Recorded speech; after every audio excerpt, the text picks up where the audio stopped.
The intense and brutal world of Squid Game captivates audiences with its depiction of desperate individuals participating in deadly games for a chance at financial salvation. While the show's characters are often driven by dire circumstances, their actions would have significant legal consequences in the real world.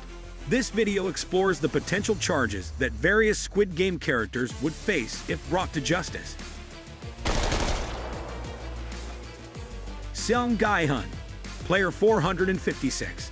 Seong Gae-hun, the main protagonist of Squid Game, is a man plagued by financial struggles and a gambling addiction. His desperation leads him to commit several crimes in the hopes of making quick money. Among his offenses, theft and gambling fraud stand out.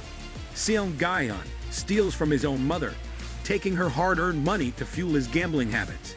Additionally, he engages in fraudulent activities to try and win at gambling, often deceiving others in the process. These actions would lead to charges of theft and gambling fraud. If brought to justice, Gae-hun would face significant legal consequences, including fines and potential imprisonment. These charges underscore the severity of his actions and the legal ramifications of using deceit and theft to overcome financial difficulties. Cho Sang-woo, player 218. Cho Sang-woo, a disgraced investment banker from Squid Game, commits several serious crimes driven by his desperate circumstances. His primary offense is embezzlement, as he illegally siphons funds from his clients' accounts to cover his mounting debts. This betrayal of trust would lead to significant charges of embezzlement, carrying substantial fines and lengthy imprisonment. Additionally, Sang-woo's ruthless tactics in the games include attempted murder, as he deliberately harms other contestants to improve his own chances of survival. These violent actions would result in charges of attempted murder, further compounding his legal troubles. If brought to justice, Cho Sang-woo would face severe penalties, reflecting the gravity of his financial deceit and life-threatening actions. Kang Se-byok, player 067. Kang Se-byok, a North Korean defector in Squid Game, engages in various illegal activities to support her family and secure a better future. Her primary crimes include illegal immigration and theft. Se-byok's unauthorized entry into South Korea, driven by the desperate need to escape her oppressive regime and reunite with her family, would lead to charges of illegal immigration. Additionally, she commits theft to gather the necessary resources for her family's survival, stealing money and valuables to finance her efforts. If brought to justice, Kang Se-byok would face significant legal consequences, including deportation and imprisonment, reflecting the harsh realities of her actions despite her sympathetic motivations. Abdul Ali, player 199. Abdul Ali, a Pakistani migrant worker in Squid Game, is driven to commit crimes by his dire financial situation and the need to support his family. Ali's primary offenses include assault and theft. In a moment of desperation, he assaults his exploitative employer to retrieve his unpaid wages, an act that, while understandable, constitutes criminal behavior. Additionally, his theft of the money needed to enter the game is another act of illegality driven by his pressing circumstances. If brought to justice, Abdul Ali would face charges of assault and theft, leading to potential imprisonment and deportation. These charges underscore the difficult moral and legal dilemmas faced by individuals in extreme situations, highlighting the severity of his actions despite his compelling motivations. Jang Dik-soo, player 101.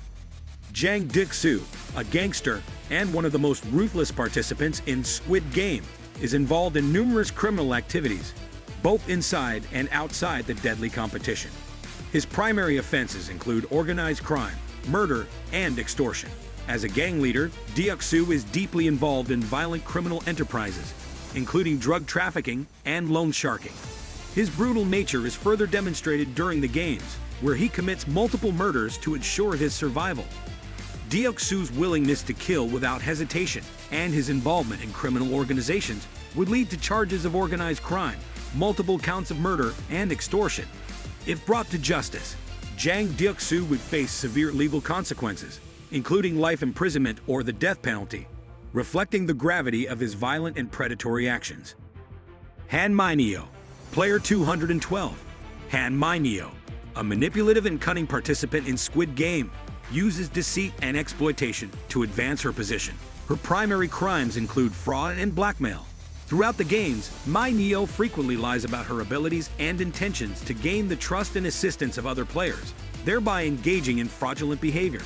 Additionally, she uses information she gathers to blackmail others, threatening to expose their secrets or harm them unless they comply with her demands. If brought to justice, Han Mi-neo would face charges of fraud and blackmail, resulting in significant fines and potential imprisonment.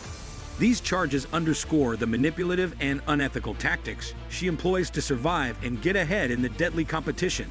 Il-nam, Player 001. Il-nam, the elderly participant in Squid Game, is eventually revealed to be one of the masterminds behind the deadly competition. His involvement in the creation and orchestration of the games implicates him in numerous serious crimes, including conspiracy, murder, and human rights violations. As a key figure responsible for the design and implementation of the games, Il-nam directly contributes to the deaths and suffering of countless participants. His actions would lead to charges of conspiracy for planning and executing the games, multiple counts of murder for the deaths that occur, and severe human rights violations for subjecting individuals to inhumane conditions and lethal challenges. If brought to justice, Il-nam would face the gravest legal consequences, including life imprisonment or the death penalty, reflecting the extreme nature of his crimes and the vast scale of his culpability. Hwang Jun-ho, police officer. Hwang Jun-ho, a determined police officer in Squid Game, infiltrates the deadly competition to find his missing brother. Despite his noble intentions, Jun-ho's actions involve several legal violations. His primary crimes include unlawful surveillance and trespassing. By secretly entering the game's facility, he conducts unauthorized surveillance and gathers evidence without proper legal authorization, constituting a breach of privacy laws. Additionally, his infiltration involves trespassing on private property, further compounding his legal issues. If brought to justice, Hwang Jun-ho would face charges of unlawful surveillance and trespassing, resulting in fines and possible disciplinary action within the police force. These charges highlight the legal boundaries he crosses in his desperate quest to uncover the truth and save his brother. The front man. The front man, the enigmatic overseer of the Squid Game, is responsible for orchestrating and managing the deadly competition. His primary crimes include kidnapping, murder, and human trafficking. As the key figure enforcing the brutal rules of the games, he orchestrates the abduction of participants, bringing them into the competition against their will. His direct involvement in the execution of contestants who fail the games constitutes multiple counts of murder. Additionally, his role in facilitating and running a system that exploits and endangers human lives for entertainment and financial gain amounts to human trafficking. If brought to justice, the front man would face severe legal consequences, including life imprisonment or the death penalty. That's all for today's video. If you found this video of the potential legal charges against Squid Game characters intriguing, don't forget to like and subscribe for more future videos.